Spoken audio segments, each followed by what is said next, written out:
Guys, आज जो कहानी मैं आपको सुनाने जा रहा हूँ ये आज तक की हमारी सारी कहानियों में से सबसे ज़्यादा डिस्टर्बिंग, डरावनी और क्रीपीएस्ट हो सकती है। ये कहानी हमसे शेयर करी है एक स्कूल टीचर ने, और ये पूरी कहानी घटित हुई थी उनके एक स्टूडेंट के साथ। ये बात है 2002 की। एक स्कूल था जिसका हम नाम रख लेते हैं MKS स्कूल। अब ये जो MKS स्कूल था इसकी टोटल 3 ब्रांचेस थी। एक जूनियर क्लासेस के लिए, और एक मेन सिटी में थी जहाँ पर क्लास 4th से लेकर 12th तक के स्टूडेंट्स पढ़ते थे, और तीसरी सिटी के आउटस्कर्ट्स में थी।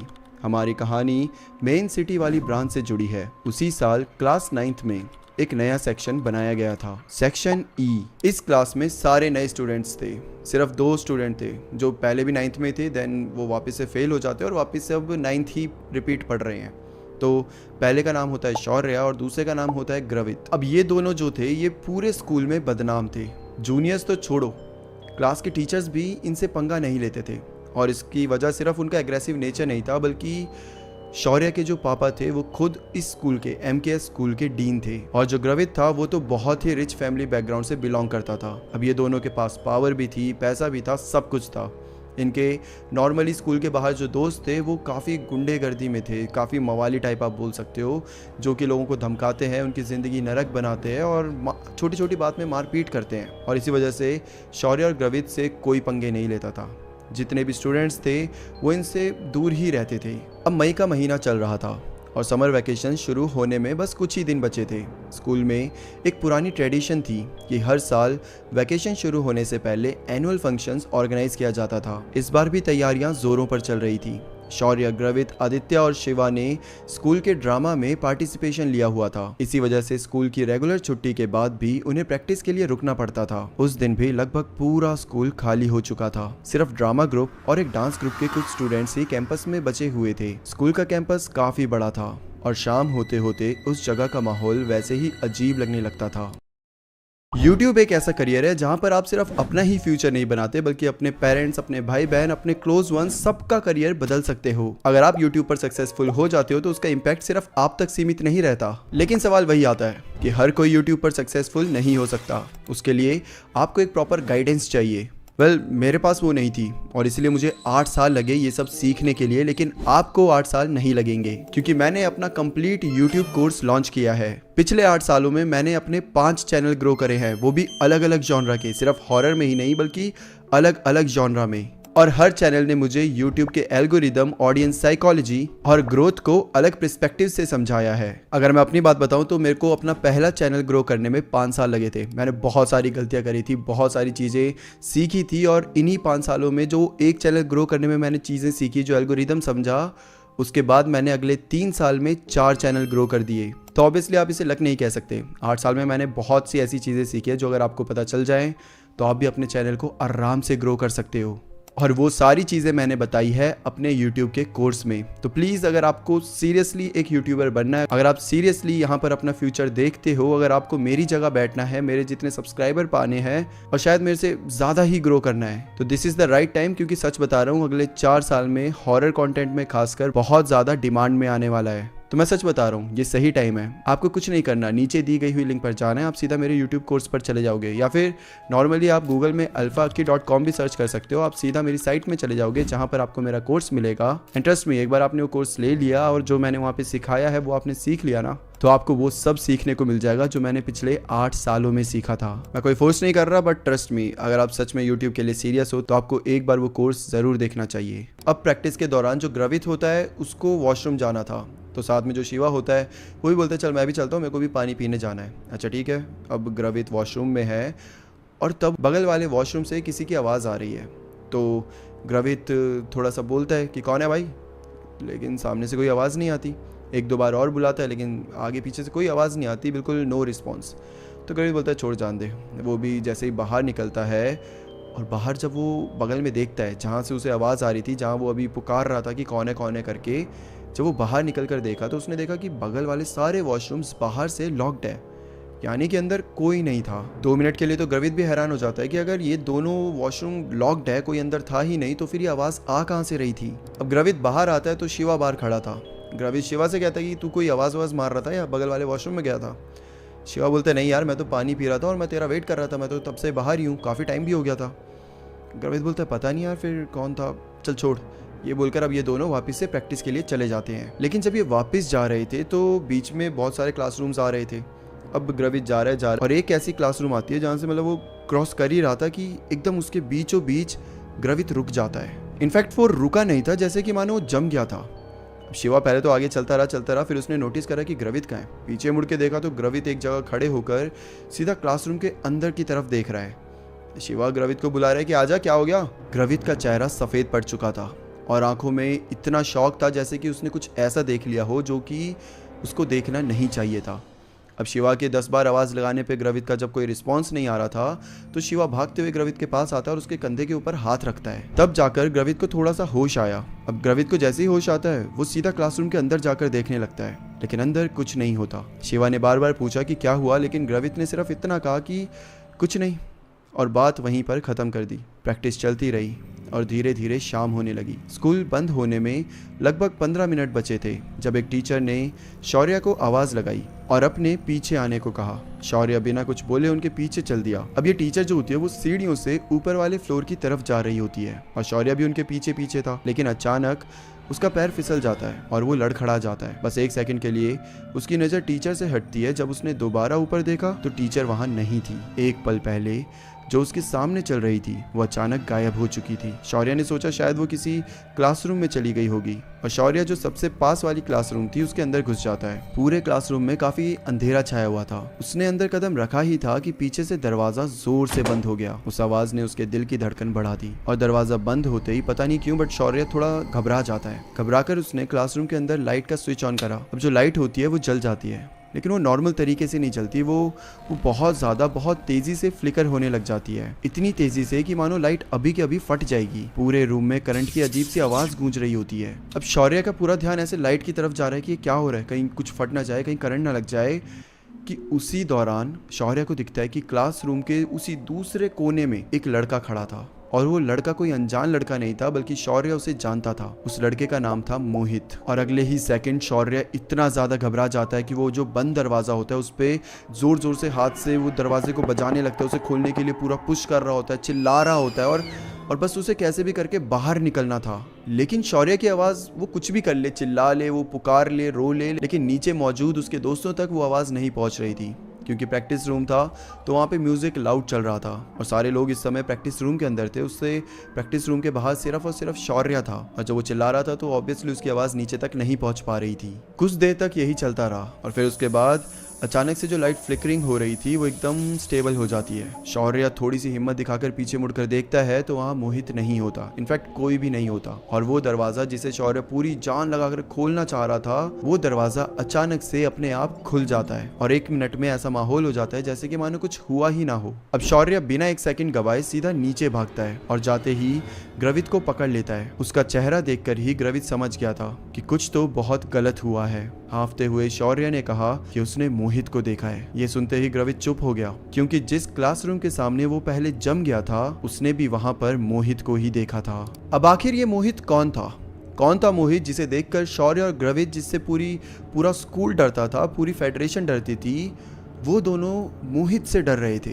दरअसल मोहित इनका क्लासमेट था और सिर्फ क्लासमेट ही नहीं बल्कि इनका एक टारगेट था, एक शिकार था। शौर्य और ग्रवित ने मोहित को पास्ट में इतना परेशान करा था कि मोहित डिप्रेशन में चला गया था। रोज़ की बेइज्जती, रोज़ का टॉर्चर और रोज़ हो रही मेंटल हैरेसमेंट की वजह से मोहित पूरी तरीके से टूट चुका था। और एक दिन ऐसा भी आया जब मोहित ने इन सब चीज़ों से परेशान होकर एक गलत कदम उठा दिया। मोहित ने जाते जाते ये लिखा भी था, बाकायदा लिखा था कि उसकी मौत के जिम्मेदार उसके क्लासमेट्स हैं जो उसे हर दिन परेशान करते हैं। कहीं ना कहीं सबको पता भी था कि वो दोनों कौन हैं जो यहाँ पे बच्चों को परेशान करते हैं, लेकिन जैसा कि मैंने बताया वो बहुत पावरफुल थे। उनका फैमिली बैकग्राउंड बहुत खतरनाक था और इसी वजह से उनके ऊपर कभी भी कोई एक्शन नहीं लिया गया। अब जब शौर्य ग्रवित को ये सब बता रहा है कि उसने मोहित को देखा, वो ऐसा हुआ वैसा हुआ, गेट बंद हो गया, तो ग्रवित शौर्य को समझाने की कोशिश कर रहा है, उसको कहीं ना कहीं कन्विंस कर रहा है कि शायद तू हेलुसिनेट कर रहा था, लेकिन जिस तरीके से वो बोल रहा था उसकी खुद की आवाज़ में कॉन्फिडेंस नहीं था।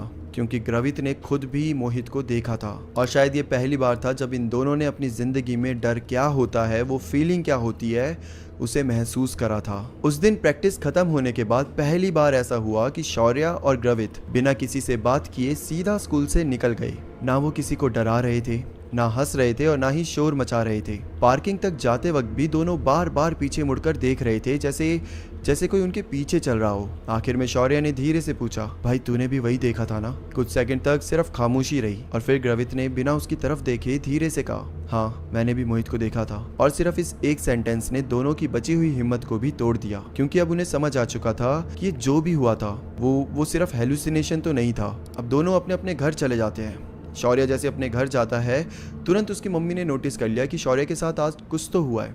जो लड़का घर में चिल्लाते हुए आता था, अपने दोस्तों से चैट करने लग जाता था, तुरंत टीवी का रिमोट ढूंढता था, आज वो चुपचाप आया, अपने रूम के अंदर गया और अंदर से दरवाज़ा लॉक कर दिया। अब रूम में आने के बाद भी शौर्य बार बार वही सोच रहा था जो आज उसके साथ उस क्लासरूम में हुआ था। शौर्य जितनी बार उस बारे में सोचता, उतनी ही ज्यादा मोहित की तस्वीर और क्लियर होने लगती। पहली बार सोचा तो मोहित थोड़ा धुंधला सा दिख रहा था, हल्का फुल्का, लेकिन जितनी बार वो सोचे जाता मोहित और क्लियर दिखने लगता। अब खुद को डिस्ट्रैक्ट करने के लिए शौर्य रूम से बाहर आ जाता है और टीवी ऑन कर देता है, लेकिन कुछ ही मिनट बाद उसे अजीब सा एहसास होने लगा।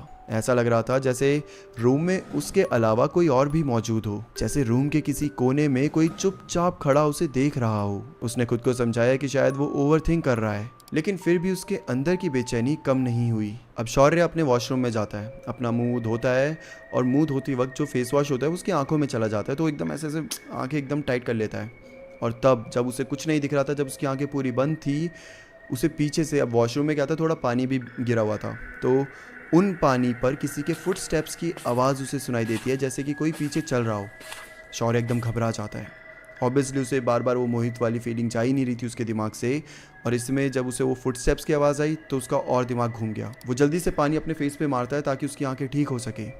जब वो थोड़ा सा पीछे मुड़कर देखता है तो पीछे कोई नहीं था, और जब वो वापस से बोलता है कि ओके ठीक है, मैं शायद ज़्यादा ही ओवरथिंक कर रहा हूँ, मेरा दिमाग ख़राब हो रहा है, वो वापस से अपने मुंह को धोने के लिए मिरर में देखता है तो 2 मिनट के लिए ना उसका खून जम जाता है। उसकी मिरर में जो रिफ्लेक्शन थी वो मूव नहीं कर रही थी। लिटरली शौर्य यहाँ वहाँ घूमता है, पूरा ऐसे हाथ वाथ हिलाता है, लेकिन शौर्य की रिफ्लेक्शन जैसे कि मानो जम गई हो, जैसे कि मानो पॉज हो गई हो। और 2 मिनट के लिए तो ऐसा भी लगता है जैसे वो शौर्य की रिफ्लेक्शन ही ना हो, वो लिटरली शौर्य को घूर रही थी। वो रिफ्लेक्शन, ऐसा लगता है शौर्य ही खुद को घूर रहा है। शौर्य फिर से अपने चेहरे पे पानी वानी मार के जब वापस देखता है तो अब सब कुछ नॉर्मल हो गया था। उसकी रिफ्लेक्शन, वो मिरर, वो पीछे फुट स्टेप्स, सब कुछ नॉर्मल हो चुका था। और इस पॉइंट तक शौर्य बहुत ज़्यादा, मतलब बहुत ही ज़्यादा डर चुका था। शौर्य कुछ देर तक खड़ा रहा। उसे लग रहा था जैसे वॉशरूम की हवा अचानक भारी हो गई हो, जैसे कोई इनविजिबल प्रेशर उसके आसपास बढ़ता जा रहा हो। सांस लेना तक उसे मुश्किल लग रहा था। तभी उसकी नज़र मिरर के पीछे वॉशरूम के दरवाजे के पास पड़ी, और इस बार उसने वहां पर खड़े मोहित को देखा, बिल्कुल साफ। मोहित वॉशरूम के गेट के पास खड़ा था। उसकी आंखों में इतना गुस्सा था कि शौर्य को लग रहा था जैसे वो उसी वक्त उस पर टूट पड़ेगा। और अगले सेकंड आते ही शौर्य की चीख निकल गई। शौर्य भागते हुए जाता है और अपनी मम्मी के पीछे छुप जाता है, जैसे कि छोटे बच्चे छुप जाते हैं। घर में जितने भी लोग मौजूद थे सब हैरान थे शौर्य को इस तरीके से देखकर। वो शौर्य से पूछते हैं कि बेटा क्या हो गया, तुम ऐसे डर क्यों रहे हो, क्या हुआ हमें बताओ। लेकिन शौर्य इन्हें कुछ बताता नहीं है। वो बस अपने रूम की तरफ देख रहा था, अपने गेट की तरफ, जैसे कि मानो अब भी मोहित बाहर निकलकर सीढ़ियों से चलकर नीचे आ जाए। शौर्य इतने डर कर देख रहा था कि उसकी मम्मी को तो बहुत ज़्यादा चिंता होने लगी थी। उस रात शौर्य ने अपने रूम में अकेले सोने से मना कर दिया। वो अपनी मम्मी के साथ उन्हीं के रूम में सोया था और पूरी रात डर के मारे गेट की तरफ ही देख रहा था। लेकिन उस रात सिर्फ शौर्य ही नहीं डर रहा था। शौर्य के घर में 2 कुत्ते थे जो कि जनरली बहुत ही ज़्यादा काम रहते हैं, लेकिन उस रात वो बहुत अजीब बिहेव कर रहे थे। कभी सीढ़ियों के पास जाकर भौंकने लग जाते, कभी शौर्य के रूम के बाहर खड़े होकर जोर जोर से बस देखते रहते, घूरते रहते, जैसे उन्हें वहाँ किसी और की प्रेजेंस महसूस हो रही थी। कहते हैं जानवरों की सेंसेस बहुत ज़्यादा तेज होती है। इंसान को 2 मिनट के लिए समझना है, लेकिन जानवरों को समझ आ जाता है जब कोई और तुम्हारे घर में प्रेजेंट हो तो, और खासकर कुत्तों को। जब वो कुत्ते ऐसे भौंकने लगे तो 2 मिनट के लिए शौर्य और उसके पूरे परिवार का पूरी अटेंशन उस साइड चले गई थी। उन्हें भी लगने लगा था कि यहाँ कुछ तो अजीब हो रहा है। पहले तो शौर्य के इस तरीके से रिएक्ट करना और फिर उनके कुत्तों का पूरी रात इस तरीके से भौंकना, दोनों ही चीजें बिल्कुल नॉर्मल नहीं थी। और डरावनी बात तो ये थी कि ये सारी चीजें सिर्फ शौर्य के घर में नहीं बल्कि ग्रवित के घर में भी हो रही थी। ग्रवित भी घर पहुंचने के बाद बिल्कुल बदला हुआ लग रहा था। उसकी मम्मी को लगा शायद स्कूल में किसी से लड़ाई हुई होगी, लेकिन असल वजह कुछ और ही थी। रात के लगभग 2 बजे उसकी आंख अचानक खुल गई। उसे महसूस हुआ कि उसके बेड के पास कोई खड़ा है। पहले उसने सोचा शायद सपना होगा, लेकिन जब उसने धीरे से आंखें खोली तो उसका दिल एक पल के लिए रुक जाता है। रूम के सबसे अंधेरे कोने में मोहित खड़ा था, बिल्कुल चुप, बिल्कुल सीधा और बिना पलकें झपकाए सिर्फ ग्रवित को देख रहा था। ग्रवित का पूरा शरीर सुन्न पड़ गया। डर के मारे उसने अपना ब्लैंकेट अपने मुंह तक खींच लिया और आंखें बंद कर ली। कुछ सेकंड बाद हिम्मत करके जब उसने दोबारा देखा तो वहां पर मोहित नहीं था। और इस रात के बाद शौर्य और ग्रवित, इन दोनों की जिंदगी मानो की नरक बनने वाली थी। मोहित अब इन दोनों को सिर्फ स्कूल में ही नहीं बल्कि इनके घर में भी दिखता था। कभी शीशे में दिख जाता, कभी किसी अंधेरे कोने में दिख जाता, कभी अचानक से इन्हें फुटस्टेप्स की आवाज आती तो कभी कभी तो मोहित की ही आवाज आ जाती। अगले 2 दिन इसी डर और टेंशन में गुजरे। सिर्फ 1-2 दिन ही हुए थे और शौर्य और ग्रवित की हालत देखकर लग रहा था जैसे महीनों से वो सोए ना हो। दोनों क्लासेस में चुप रहते, ना किसी से लड़ते, ना मजाक करते, ना ही अपनी पुरानी हरकतें दिखाते। ये बदलाव पूरी क्लास नोटिस कर रही थी। आदित्य और शिवा को लग रहा था कि इन दोनों के साथ कुछ बहुत गलत हो रहा है, लेकिन जब भी वो पूछते दोनों बात को टाल देते। उस दिन नमिता मैम की क्लास चल रही थी। सब कुछ नॉर्मल था, अटेंडेंस ली जा रही थी, बच्चे कॉपीज निकाल रहे थे। तभी अचानक से जो ग्रवित होता है वो बहुत जोर जोर से खांसने लग जाता है। पहले तो सबको लगा शायद उसकी थोड़ी तबीयत खराब होगी तो इसलिए खांस रहा है, लेकिन कुछ ही मिनट्स में वो इतनी बुरी तरीके से खांस रहा था कि ग्रवित को सांस लेना भी मुश्किल हो रहा था। नमिता मैडम दौड़कर ग्रवित के पास पहुंचती है। इससे पहले वो ग्रवित को कुछ पूछ पाती या फिर कुछ बोल पाती, ग्रवित एकदम से अपना सर ऐसे डेस्क पे रखता है और उसके मुंह से खून निकलने लग जाता है। पूरा क्लासरूम इस पॉइंट पर सन्न रह गया। आदित्य और शिवा तुरंत ग्रवित के पास भागते हैं और नमिता मैडम इतनी पैनिक कर जाती है कि वो जोर जोर से बोल रही है कि जल्दी जाओ, मेडिकल को लेकर आओ, मेडिकल स्टाफ को लेकर आओ। ग्रवित की पैंट, उसका डेस्क और थोड़ा सा डेस्क के नीचे जो जमीन थी वहां पर खून ही खून है। और इन सारी चीजों में कुछ ऐसा हुआ जो सिर्फ शौर्य ने नोटिस करा। दरअसल जब ग्रवित के मुंह से खून निकल रहा था, उसका सर उसके डेस्क पर ऐसे पड़ा हुआ था, तब ग्रवित ने ऐसे हल्की सी आंखें ऊपर करके शौर्य को देखा था और उस खून से भरे चेहरे से ग्रवित शौर्य को देखकर मुस्कुरा रहा था। बहुत ही क्रीपी और बहुत ही अजीब सी स्माइल, इतनी डरावनी स्माइल कि शौर्य की तो आंखें फटी की फटी रह गई। और वो स्माइल ग्रवित की नहीं थी। वो स्माइल ऐसी लग रही थी जैसे कोई और ग्रवित के अंदर आकर हंस रहा हो। कुछ ही मिनट्स बाद वहां पर मेडिकल स्टाफ आता है और आदित्य भी उनके साथ मिलकर ग्रवित को मेडिकल रूम ले जाते हैं। अब मेडिकल रूम में ग्रवित को बेड के ऊपर लेटा दिया जाता है। नर्स उसका बीपी चेक कर रही होती है और नमिता मैडम बार बार पूछ रही होती है कि उसे क्या हुआ, लेकिन ग्रवित किसी और चीज में उलझा हुआ होता है। वो लगातार रूम के कोने की तरफ देखे जा रहा था। ऐसा लग रहा था जैसे वहां कोई खड़ा हो। और फिर धीरे से कांपती हुई आवाज में उसने कहा, मैम वो यहाँ भी आ गया। नमिता मैडम 1 मिनट के लिए कंफ्यूज हो जाती है। वो ग्रवित से पूछती है कि कौन आ गया, पर ग्रवित, उसकी हालत इतनी खराब थी कि वो बस रोए जा रहा था। वो कुछ बोल नहीं रहा था और सिर्फ उस कोने में देखे जा रहा था। अब जो वहाँ डॉक्टर्स होते हैं वो बोलते हैं कि शायद ये सब स्ट्रेस की वजह से हो रहा है। आप सब प्लीज़ ग्रवित को यहाँ पर छोड़ दीजिए और आप अब बाहर जा सकते हैं। हर कोई बाहर आ जाता है। अब नमिता मैडम का क्या था कि जब वो उस मेडिकल रूम के अंदर थी ना, तब उनको भी कुछ तो बहुत अजीब सा महसूस हो रहा था, जैसे कि मानो बहुत ही नेगेटिव वाइब वहाँ पर उनको बार बार महसूस हो रही थी। अब ये सब बाहर है, ग्रवित अकेला अंदर है और फिर करीबन 5 मिनट बाद पूरे स्कूल में चिल्लाने की आवाज़ गूंजती है और ये ग्रवित चिल्ला रहा होता है। इस पॉइंट पर ग्रवित के फैमिली को भी इन्फॉर्म कर दिया गया था और उसके मम्मी पापा दौड़ते हुए स्कूल में आ भी चुके थे। यहाँ पर शौर्य क्लास में जम चुका है।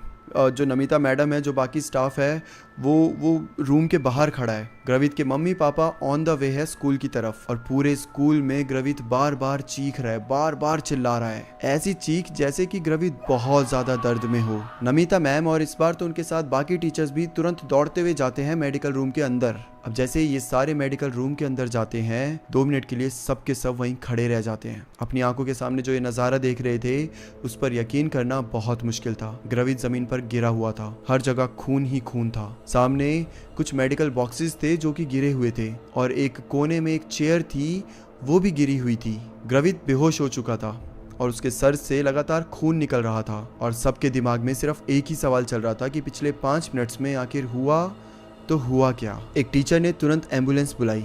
बाकी लोग रवित को उठाकर बाहर ले जाने लगे। पूरे स्कूल में पैनिक मच चुका था।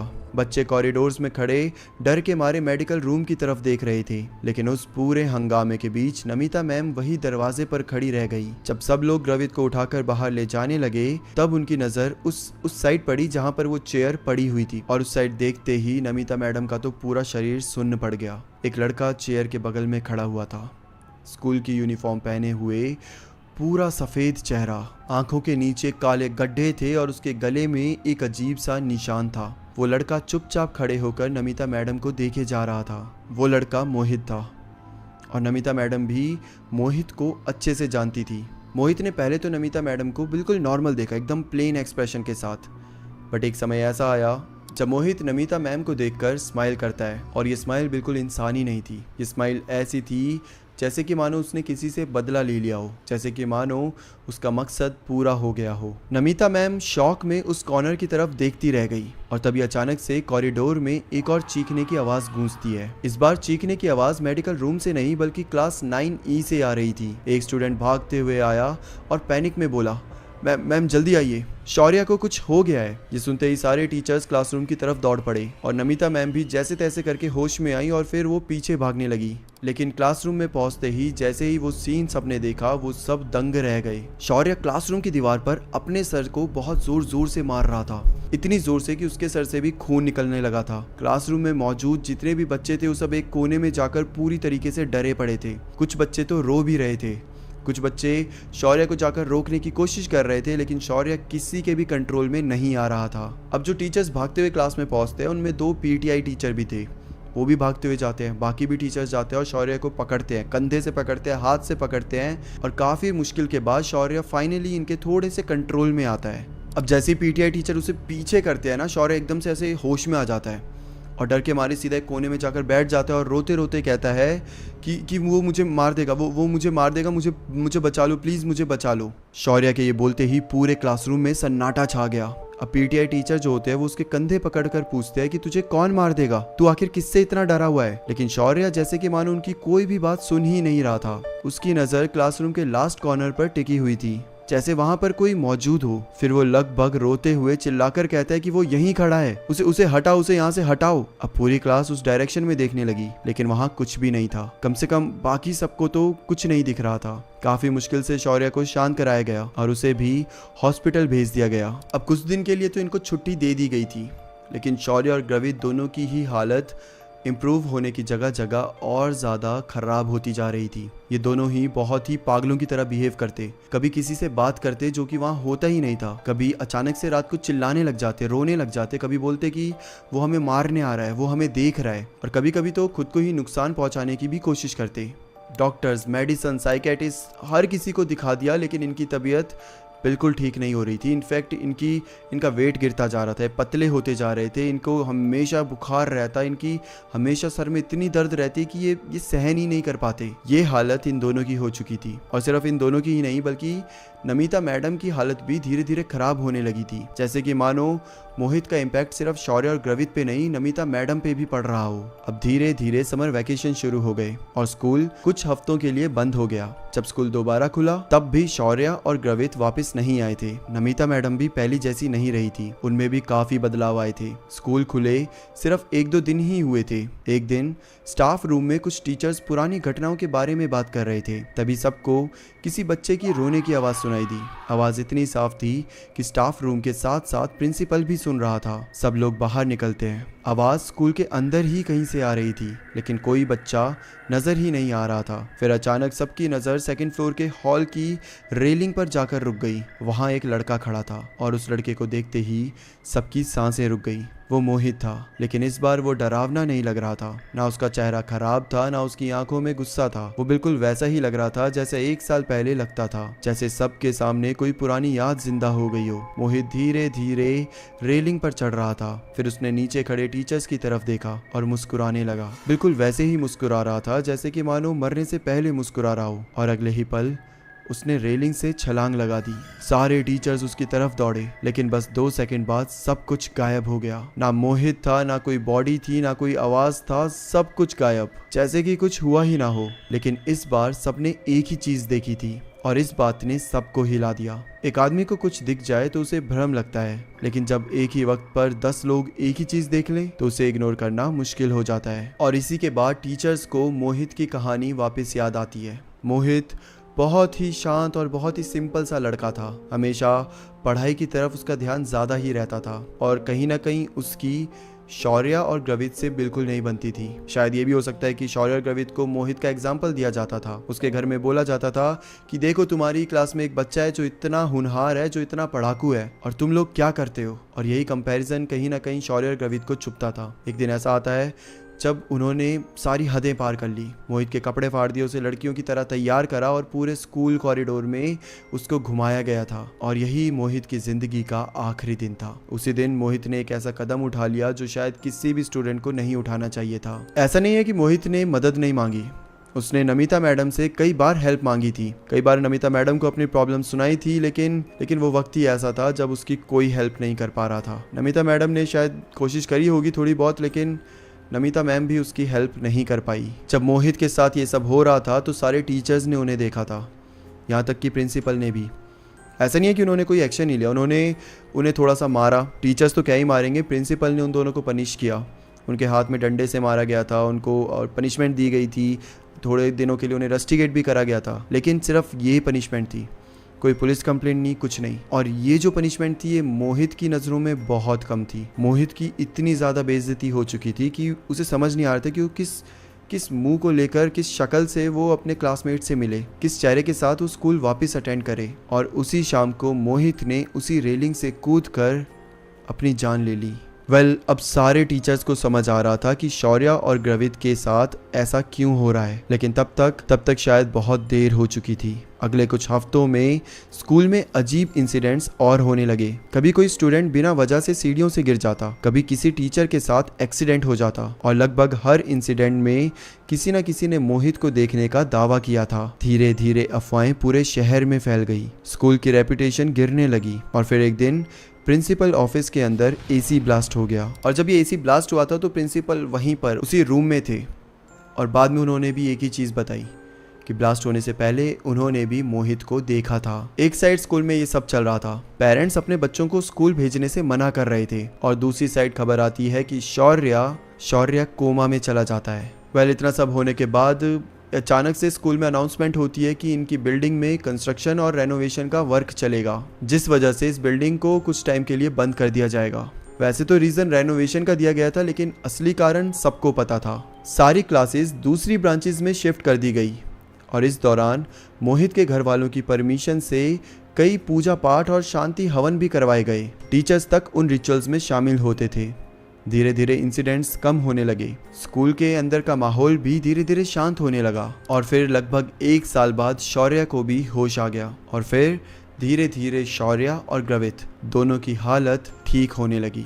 कहा जाता है कि आज के टाइम में वो बिल्डिंग खोल दी गई है वापस से। वो पूरा रेनोवेशन और सब कुछ करने के बाद अब वो स्कूल वापस से काम कर रहा है, वापस से वहाँ स्टूडेंट्स आ रहे हैं, पेरेंट्स अपने बच्चों को भेज रहे हैं, और अब एक नई कहानी लिखी जा रही है। लेकिन वो स्कूल में जो उस समय हुआ था वैसा मंजर कभी भी किसी भी टीचर ने अपनी आंखों से नहीं देखा था। ये कहानी हमसे शेयर करी है नमिता मैडम ने। नमिता मैडम ने कुछ ही टाइम में इस स्कूल को छोड़ दिया था। आज के टाइम में वो शायद रिटायर भी हो चुकी हैं, लेकिन उनका बताना है कि उन्होंने अपनी ज़िंदगी में कई सारे स्कूल्स में काम करा है, लेकिन ये स्कूल जितना डरावना था, जितनी डरावनी यहाँ की कहानी थी, जितने डरावने यहाँ के बच्चे थे, मतलब हर स्कूल में कुछ ऐसे बच्चे होते हैं जो थोड़े से गुंडे टाइप होते हैं, जो दूसरों को परेशान करते हैं, लेकिन मोहित और ग्रवित ये बच्चे जितने ख़राब थे, इन्होंने जितना दूसरों को परेशान करा था, इतना परेशान कभी किसी ने नहीं करा। और शायद जब मोहित को इंसाफ नहीं मिला, जब सिस्टम उसके साथ इंसाफ नहीं कर पाया, तो मोहित अपना बदला लेने के लिए, अपने लिए इंसाफ मांगने के लिए खुद आया, और कहीं ना कहीं उसने खुद के लिए इंसाफ ले भी लिया। क्योंकि उस दिन के बाद से, उस इंसिडेंट के बाद से शौर्य और ग्रवित पूरी तरीके से बदल गए।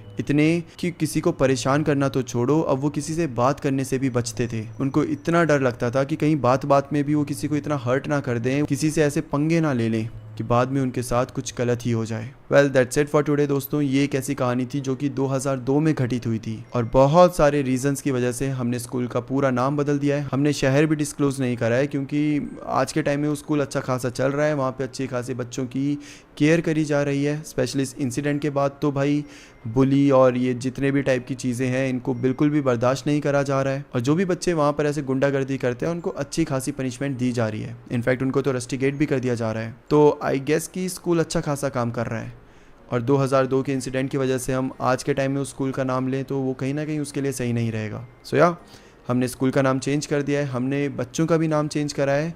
बस नमिता मैडम है जिसका नाम हमने सेम रखा है ताकि किसी की भी लाइफ को इम्पैक्ट ना पड़े।